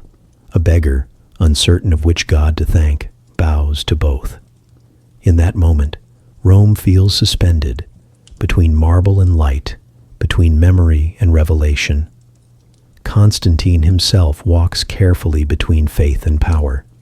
He claims divine favor, but he still acts like an emperor, reorganizing the army, redrawing provinces, founding cities. His greatest creation rises far from Rome, Constantinople, a new capital for a new age. You travel there, eastward, across mountains and seas, and when you arrive, it feels like stepping into the next chapter of history. The city gleams, wide avenues, domes that catch the sun, palaces that seem carved from sunrise itself. Here, faith and empire are married, inseparable, radiant, and faintly uneasy. In Rome, they built monuments to victory. In Constantinople, they build cathedrals to eternity. The Christians call Constantine God's chosen instrument. The pagans call him confused. The truth, as usual, sits somewhere between piety and strategy. He's not baptized until his deathbed, perhaps hedging his bets. Emperor first, saint later. But he gives Christianity the one thing it had never had before: power. And power changes everything. Churches, once homes of the humble, grow grander. Bishops argue doctrine like senators. Councils gather to define faith, voting on heresy as though God needed a quorum. You attend one, the Council of Nicaea, out of curiosity. It's less divine revelation, more heated academic debate with incense. They argue about the nature of Christ, about the Holy Spirit, about eternity itself, for days. When it's done, they emerge with creeds, canons, and the first official version of unity. The emperor, pleased, calls it peace. You call it paperwork with better lighting. Meanwhile, the temples close one by one. The priests of Venus, of Mars, of Mercury, all retire quietly or convert loudly. The statues are covered, the altars dismantled. The old gods aren't overthrown. They're simply outlasted. You walk past the once grand temple of Jupiter. Its roof is gone, its steps cracked, its pigeons plentiful. A Christian priest sets up a small cross near the entrance. He doesn't destroy the temple. He simply reuses it. Rome has always been good at recycling. Still, not everyone celebrates. Some mourn the old ways, the rituals, the feasts, the idea that the gods were flawed, like the people who worshipped them. One elderly woman, sweeping the floor of a shuttered shrine, mutters, "The gods were cruel, but they understood us." You want to tell her she's wrong, but you can't quite manage it, because there's truth in her sadness. Rome was reborn as something holier and less human. Faith has given the empire new life, but also new fractures. Now people argue not about emperors, but about eternity. The empire that once ruled the body now tries to govern the soul. And as you walk through the glowing streets of Constantinople, the candles flicker like tiny suns, fragile but determined to outshine the old stars. You realize then, empires fade, but faith, once lit, rarely dies. Constantine's new world hums with hymns and ambition. The gods have changed, but the people remain the same. Hopeful, fearful, and hungry for meaning. You pause beneath a dome painted with gold leaf and light. The air is thick with incense, with faith, with history beginning again. Faith outlasted the empire that carried it. And if you've made it this far without subscribing, you've officially outlasted half of Rome's emperors. But unlike them, you can still click the button. Go on. Do what they couldn't. Secure your legacy.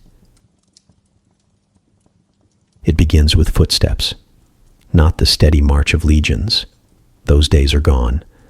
But the uneven shuffle of families, herds, carts, and hope. Thousands of them, moving west, following rumors of safety.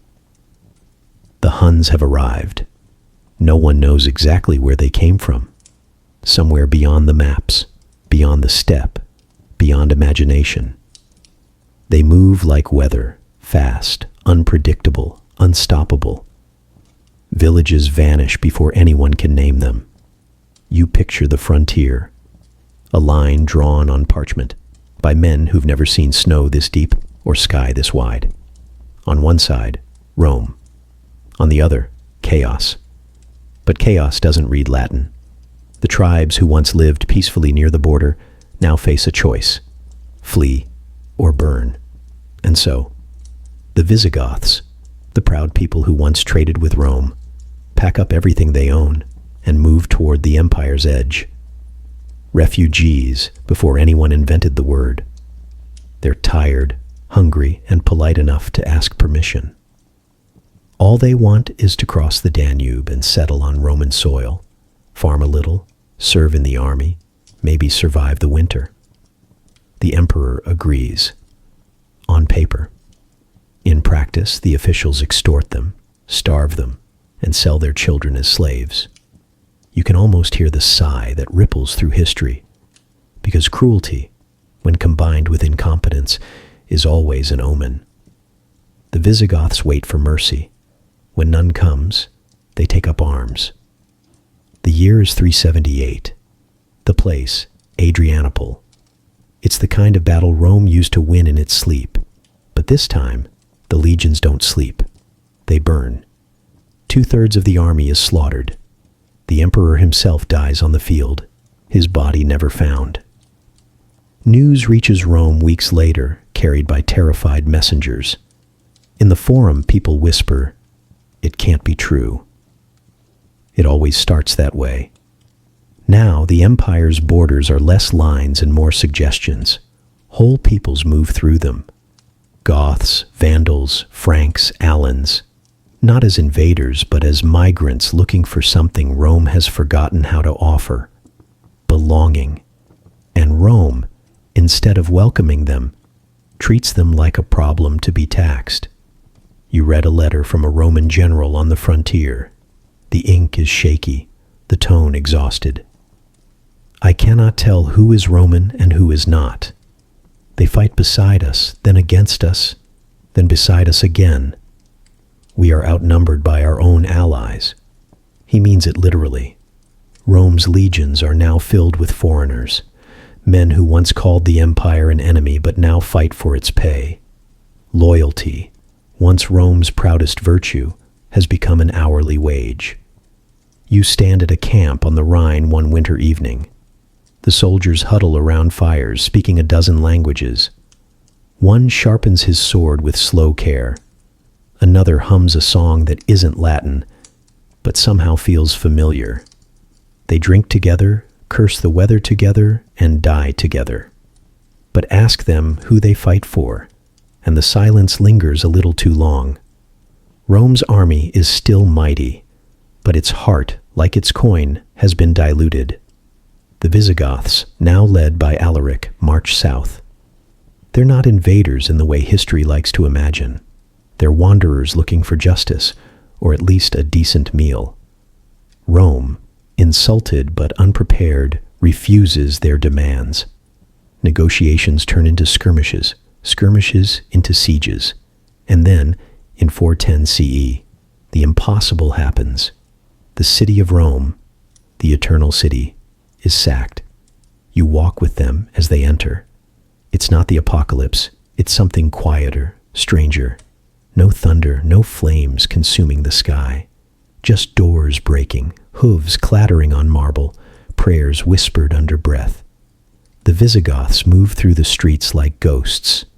They loot, yes, but with restraint, as if afraid of what they're touching. After all, this is the city they were raised to admire. Some kneel in the forum and thank their God for justice. Others stare at the statues of Jupiter and Mars and feel only confusion. What do you do when the gods of your enemies look so much like yours?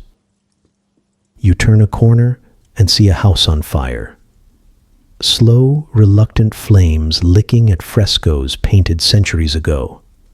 A Roman woman stands outside, clutching her child, her face pale with disbelief. A young Visigoth approaches, offers her water. They don't speak the same language. They don't need to. That's what makes it tragic and human. Rome didn't fall to enemies. It fell to neighbors it had refused to understand. For 3 days, the sack continues, measured, methodical, mournful. Gold disappears, treasures vanish, and history quietly rearranges itself. But civilization doesn't die. It shifts. The Visigoths don't destroy Rome. They move in. They admire its laws, copy its architecture, speak its language. They want Rome's dignity without its arrogance. When they finally leave, the city is scarred but alive. Its people, stunned, gather in the ruins and begin sweeping. It's what Romans do. A philosopher writes, "They did not burn civilization. They only rearranged it." He's right. The empire still exists, technically. There are still emperors, taxes, legions, and ceremonies. But something intangible has been taken. The illusion of eternity. You walk the streets in the days after. The silence is heavy, not with grief, but realization. Rome has learned it can bleed. A senator, trembling, asks a priest, "Why would the gods allow this?" The priest sighs. Which gods? There's the new fracture, not just between Rome and the world, but within Rome itself. Faiths, tribes, classes, languages, all mixing, all unsure who truly belongs. And yet life continues. It always does. Children chase each other through alleys that used to echo with triumphs. A baker reopens his shop because people still need bread. A widow lights a candle in a half-burned church. The empire may be dying, but the people aren't. That's the thing about Rome. It doesn't collapse dramatically. It quietly decomposes into tomorrow. And if you listen closely, you can hear the whisper under the silence. The same one you've heard for centuries. We can fix it. They can't, but they'll try anyway, because that's what keeps the story going. The sack of Rome is not the end. It's the punctuation mark at the end of a long, tired sentence. The barbarians haven't destroyed the empire. They've simply reminded it that no wall, no army, no god, old or new, can protect a civilization that stops listening to its neighbors. The dust settles, the gates hang crooked, the world exhales, and somewhere beyond the ruined walls, a new chapter is already beginning. Because even in ashes, Rome still dreams of forever. It ends not with a scream, but with paperwork. No clash of armies, no thunder of doom, just a boy in a gilded chair, trying not to look bored while history quietly signs him out. His name is Romulus Augustulus, which is both poetic and unfair. Romulus, the first king of Rome.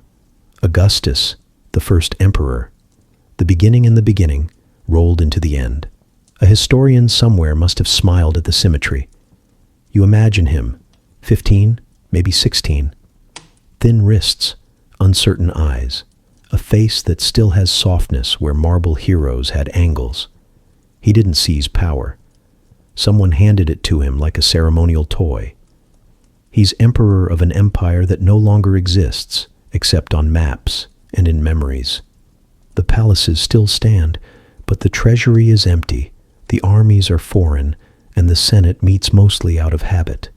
In truth, the throne is just a chair now, and even that's borrowed. Outside the palace, Ravenna hums with the gentle decay of late empire. It's not chaos. Not yet. The streets are quiet, the mosaics glitter, the canals reflect the sky like nothing's wrong. But the air feels thinner, like a candle that's been burning too long. Once, this city was the Western Empire's refuge, a fortress amid the marshes, safe from the barbarians who had already learned the roads to Rome. Now it's a waiting room for history. The real power belongs to Odoacer, a Germanic general who commands what's left of the Roman army. Technically, he serves the emperor. Realistically, he doesn't need to. He's pragmatic, not cruel. He looks around at the ruins of bureaucracy, the unpaid soldiers, the letters from Constantinople that never arrive, and decides it's time to end the farce.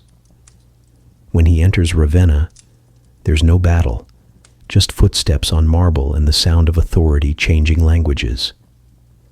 You can picture the scene: a quiet chamber, a few officials pretending to take notes, a boy emperor sitting too straight, as if posture could hold back history. Odoacer, calm, courteous, tired. He doesn't shout. He doesn't need to. He simply tells Romulus that it's over. The Western Empire doesn't exist anymore. There's no army to command, no taxes to collect, no Rome to rule. He asks the boy to sign a letter, a polite note to the Eastern Emperor in Constantinople, surrendering the imperial insignia and requesting, essentially, early retirement. Romulus signs. That's it. No rebellion, no last stand, no tragedy. Just a quiet administrative closure. You almost have to admire the efficiency. Odoacer spares him, of course. He's not a villain, just a realist. He gives Romulus a pension, a villa on the coast, and a promise that he'll never be harmed. The boy, relieved, disappears from history like a soft exhale. No one knows exactly what happened to him. Maybe he grew old tending gardens. Maybe he died young of illness. Maybe he sat by the sea, watching the waves erase everything, one tide at a time. But it's comforting to imagine him living quietly, free of the weight that crushed every emperor before him. After all, it takes a certain grace to end an empire without anyone bleeding. In the Senate, the news spreads with the awkwardness of a long-delayed truth. No one weeps, no one cheers. They simply shrug because by now everyone has already adjusted. For years, the Western Empire had been a rumor kept alive by tradition. The laws came from the East, the generals from the frontier, the taxes from no one. Rome had become a habit, and habits fade quietly when no one's watching. You walk through the ruins of Rome itself, the original city, old and tired, but still stubbornly breathing. Grass grows where armies once paraded. Columns lean like old men listening for forgotten prayers. The Colosseum stands silent, its arches framing the sky like open mouths that no longer sing. Children play in the Forum, climbing the broken statues of gods no one remembers. An old woman sells bread near what used to be the Senate steps. A monk hurries past with parchment under his arm. The new guardians of knowledge, robed and quiet. This is how civilizations fade, not in fire, but in repetition. The empire hasn't died. It's simply changed departments. Power now lives in Constantinople. Faith lives in churches. Memory lives in the cracks between marble. Rome is no longer the world's ruler, but its ghost, haunting every language, every law, every dream of order. A philosopher writes around this time, "The empire is not gone. It sleeps in the hearts of men." You like that? It feels true. Every generation builds its own Rome, believing it will last forever. Every generation learns the same quiet lesson. Forever has a short attention span. You return to the coast where Romulus was last seen. The air smells of salt and lavender. The sea murmurs like a patient historian, washing away the details, but never the shape. A fisherman points to a distant villa. They say the last emperor lived there, he tells you.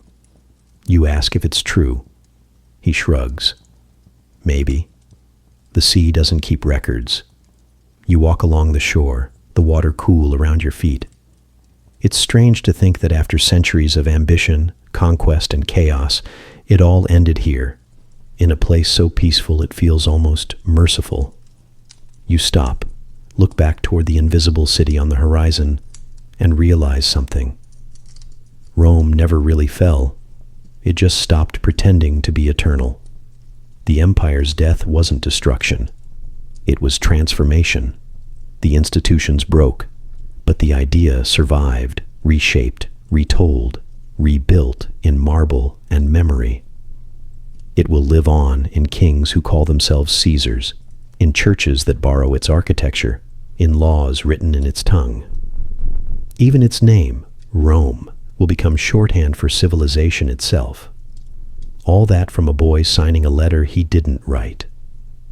Centuries later, historians will argue about when Rome truly fell, 410, 476, 1453, as if collapse can be pinned to a date. But you, standing here, know the truth. Rome fell the same way all great things do, slowly, politely, and long after everyone stopped noticing. The last emperor's name was the first emperor's. A perfect circle. And as the sun dips into the sea, you feel it. The strange peace that comes when something ends exactly the way it was always meant to. A whisper, a sigh, a signature. And then, silence. Not death, just history exhaling. They said Rome had fallen. But if you stood in Constantinople a century later, you'd never believe it.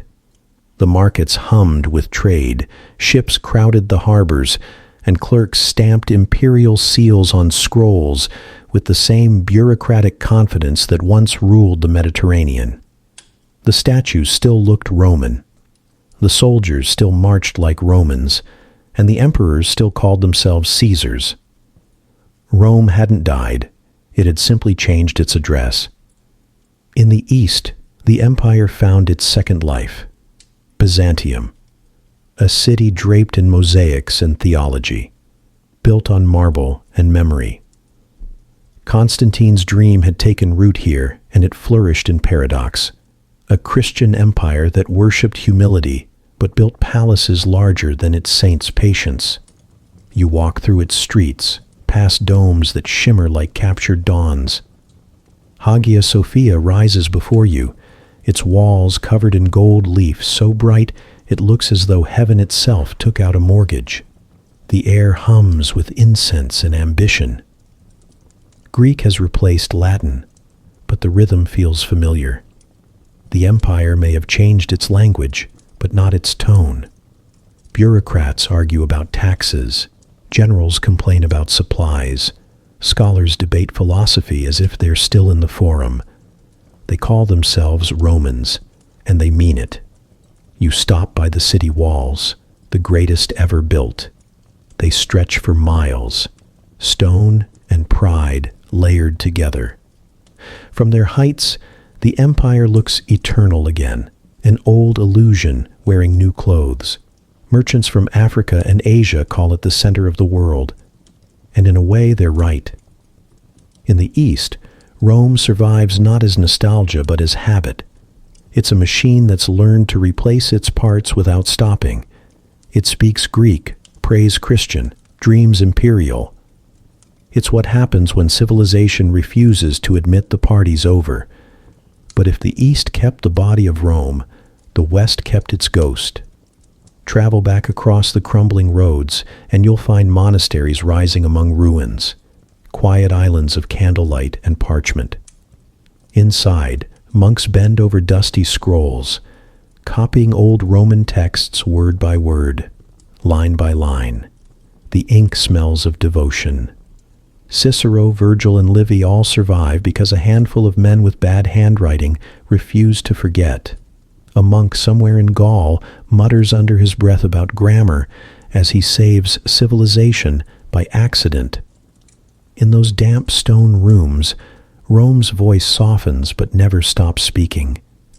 You can almost hear it through the centuries, steady, patient, still certain it has something worth saying. The cities that once echoed with senators now echo with bells. The Forum becomes a church courtyard. Temples become sanctuaries. The marble gods lose their names but keep their dignity. You wander through one of those half-ruined temples in Italy, columns cracked, ivy climbing the walls. Inside, a priest recites prayers in Latin, the same language that once ordered legions. Outside, children play in the dust, learning to read from what used to be Caesar's laws. Empire has become memory, but memory is a stubborn empire of its own. Even the barbarians can't escape it. The Goths, Franks, and Lombards, who once sacked Rome, now imitate it. They mint coins with imperial portraits, wear Roman titles, and build their capitals on stolen stones. They can conquer Rome, but they can't stop becoming Roman. The Goths rule like emperors, the popes dress like senators, and everyone pretends the system still makes sense. It's chaos with good posture. You visit a small kingdom in Gaul where the ruler, barely literate, draped in a purple cloak that doesn't quite fit, calls himself consul. His throne is carved from pieces of a Roman column. He drinks from a silver goblet stamped with the face of Augustus. He raises it proudly and says, "For Rome." Then he burps. History can be cruel, but it never lacks a sense of humor. Over the centuries, the fragments of the old empire weave themselves into something new. Roman roads become medieval trade routes. Roman aqueducts water Christian cities. Roman law becomes the backbone of European justice. Even the word civilization still carries the echo of civitas, the Roman idea of community. The empire may have fallen, but the ground beneath it stayed Roman. Artists carve saints with the same chiseled grace they once gave to gods. Builders reuse old marble, turning pagan temples into cathedrals. Philosophers rewrite Plato with Christian footnotes. Everywhere you look, the ruins glow with resurrection. And through it all, Latin lingers, a language too proud to die, too adaptable to age. It becomes the mother tongue of priests, poets, and professors. Even when people stop speaking it, they still think in its rhythm. If you listen closely, you can hear its heartbeat under half the world's languages. That's Rome's greatest trick. It taught humanity how to sound organized. In the East, the Byzantine emperors watch the West crumble and call it barbaric. In the West, monks look east and call it decadent. Both are half right, both completely Roman. The empire has become an argument carried across centuries. You stop at a monastery perched above the Alps. The bells ring at dusk, echoing across valleys once filled with legions. The abbot greets you warmly, his robes simple, his library magnificent. He shows you an old scroll, Augustine's City of God. Rome fell, he says softly, so heaven could be built. You don't know whether to believe him, but you have to admit, the view from the ruins is beautiful. By the time the Middle Ages arrive, the name Roman is a prize everyone wants to steal. The Byzantines keep it. The Holy Roman Emperors borrow it. Even the popes claim to guard it. Each new ruler insists he's inherited the flame, not the ashes. And maybe that's true. Empires die, but ideas migrate. Rome's borders dissolved, but its blueprints didn't. Every cathedral, every code of law, every alphabet built from Latin letters, all of it whispers the same thing. We remember. Rome fell, but its ruins became the foundations of Europe. You stand in a crumbling amphitheater somewhere in Italy. The wind hums through the arches, carrying voices from every century. You hear Latin chants, medieval hymns, Renaissance laughter, modern footsteps. It's all one song, shifting tempo, but never ending. You realize the empire's greatest monument isn't the Colosseum or the aqueducts. It's continuity. The way humanity refused to let it disappear. The way every age rebuilt Rome in its own image. Because no empire lasts, except the ones we keep rebuilding in our minds. And you, standing here centuries later, are still walking its roads, still speaking its words, still living in its shadow. The empire that refused to die is the one you're standing in right now. You've walked the whole road now, from mud huts on the Tiber to marble palaces and quiet monasteries. You've seen shepherds become soldiers, senators become saints, and a city become an idea too stubborn to die. Rome began with hunger, grew on ambition, and ended with the kind of wisdom that only exhaustion can teach. It's strange, isn't it? For centuries, everyone feared Rome's fall would be an apocalypse. Instead, it turned out to be a mirror. Rome's greatest mistake wasn't war or pride. It was believing the world would wait for it forever. It thought its roads led only outward, that its power was permanent, its light eternal. But time is patient. It waits for no empire, no matter how elegant the architecture or persuasive the propaganda. And when Rome forgot to adapt, the world quietly moved on without asking permission. You can almost feel that echo today. We still build. We still expand. We still forget. Only faster now, with Wi-Fi. Our cities sprawl. Our systems stretch. Our ambitions hum louder than the aqueducts ever did. We still mistake comfort for permanence and success, for invincibility. Every age has its Rome. Every Rome believes it's different. But maybe that's what makes the story comforting rather than tragic. Because if history repeats, it also redeems. The fall of Rome wasn't the end of civilization. It was the start of its next draft. The ideas survived, evolved, improved. Order, law, architecture, language. Rome's fingerprints are still on everything that calls itself progress. And maybe that's the lesson. No civilization lasts, but none are ever truly lost. The ruins become foundations. The ashes make room for something new to grow. So, as you drift toward sleep, imagine the Tiber again. Quiet, silver, endless. The water still moves, carrying bits of every century in its current. The city sleeps, but the story never stops. Sleep well. The world will still be complicated in the morning, but perhaps a little wiser for what Rome taught us. And if you've stayed awake this long, you've done better than most of ancient Rome's senators. So before you go, tap subscribe. It tells me you're part of the tiny, enduring empire of people who still care about the past. And I promise, this empire will cost you a lot less to maintain